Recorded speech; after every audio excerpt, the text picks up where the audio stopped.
Welcome back to another episode of Nightmares and News, where we pride ourselves on bringing you spooky updates on all things horror and the latest in horror news. Make sure to follow so you never miss an update from the Horror Burrito, because today we talk GameStop and Cineverse team up on a special, Return to Silent Hill Immersive Experience. Tickets are now for sale for director Christopher Gann's Return to Silent Hill. Now there's an even cooler way to immerse yourself in the eerie fog ahead of the film's release. Bloody Disgusting's parent company Cineverse has teamed up with GameStop Corporation to pull out all the stops and recreate the video game feel ahead of the theatrical release on January 23, 2026. As of January 7th, fans who visit a participating GameStop can access a mysterious digital message from Silent Hill that could lead game lovers to exclusive promotional items and perks while supplies last. Follow the clues to Silent Hill if you dare. Participating locations were strategically selected near theaters screening the film to creating a seamless 360-degree experience that connects the in-store activation directly to the theatrical release, making it easy and rewarding for fans of the Silent Hill films to engage across multiple channels. Visit GameStop.com to learn more and find a participating location near you. Have you visited GameStop yet to participate in this event? If not, check out the website now. Director shares images from never-seen lost ending of Freddy's Dead, The Final Nightmare, from the Nightmare on Elm Street franchise Nightmare Number 6. The idea behind the 1991's sixth franchise installment, Freddy's Dead, The Final Nightmare, was to kill off Freddy Krueger once and for all. And indeed, the film did find a way to accomplish precisely that. Freddy's Dead ends with the death of Freddy Krueger. While the Dream Demon later returned on screen in Wes Craven's New Nightmare, Freddy vs. Jason, and the Nightmare on Elm Street remake, it could be argued that the original timeline of the original franchise, the 91 sequel, was indeed the end of Freddy. But we digress. It was Rachel Talalay who directed Freddy's Dead, The Final Nightmare, and Talalay has taken to her YouTube channel this week to drop a bombshell. As it turns out, there's an alternate ending to Freddy's Dead that has never been seen and is believed to be lost. And the most interesting bit of information here is that the alternate ending was actually filmed. Talalay details, to quote, "I don't know how well it was known that there's an additional ending, a coda to Freddy's Dead. Something we filmed and it seems like no one has the footage at all. I know we shot it and I even had an edit, but it's gone. MIA. Talalay has screen grabs to prove it.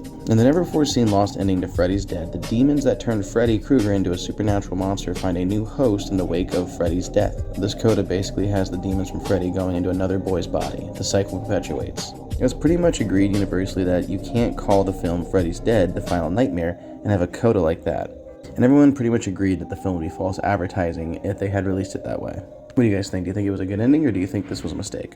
Ghostface slashes into new Scream 7 image. Ghostface is back in a new image form from Scream 7, courtesy of USA Today.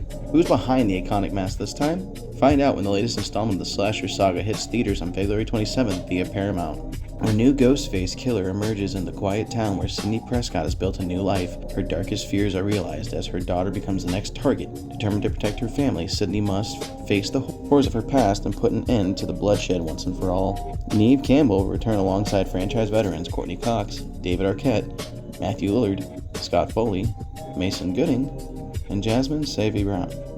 A new trailer is expected soon. Are you excited for it? You know we are. Southern Gothic horror game Hotel Esper is coming this Halloween. If facing permadeath in your games is your thing, Canadian indie devs Lost Souls Interactive have just the thing with their newly announced psychological horror title, Hotel Esper, coming to Steam. This narrative-driven horror experience focuses on atmosphere and character-driven storytelling, where every sound can be your undoing. Set in 1942 Alabama, Hotel Esper casts players as Charles Limick, a traveling father trying to make it home before his daughter is born. His final stop, the Grand Hotel, which was built on the grounds of a former plantation in Alabama. Unfortunately, these grounds hold a sinister secret, manifesting in the rise of a vengeful killer from 100 years ago. You must use your wits and sense of hearing to sneak your way out of the hotel before you are caught by the horror stalking those halls.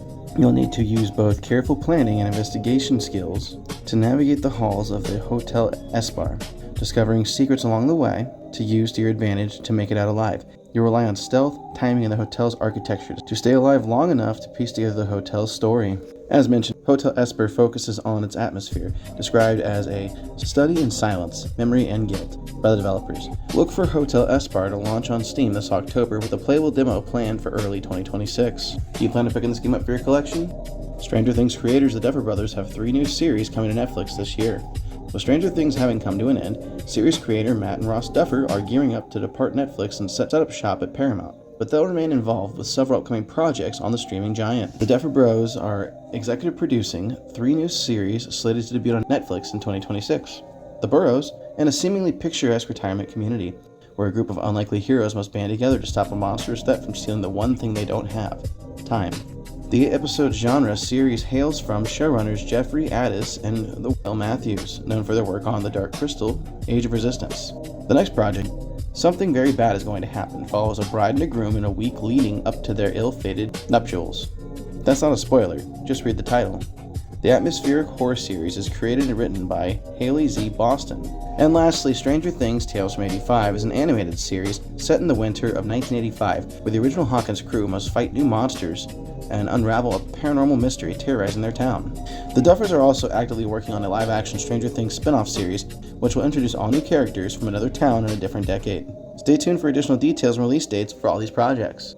And that's all the news I have for you today, my lovely fiends. Stay spooky, keep your claws sharp, and consume more souls of the living. If you enjoyed today's content, make sure you click the buttons like, comment, share, subscribe, and are all great things that help out the channel. As always, I appreciate your viewership, and I'll scare you in the next one.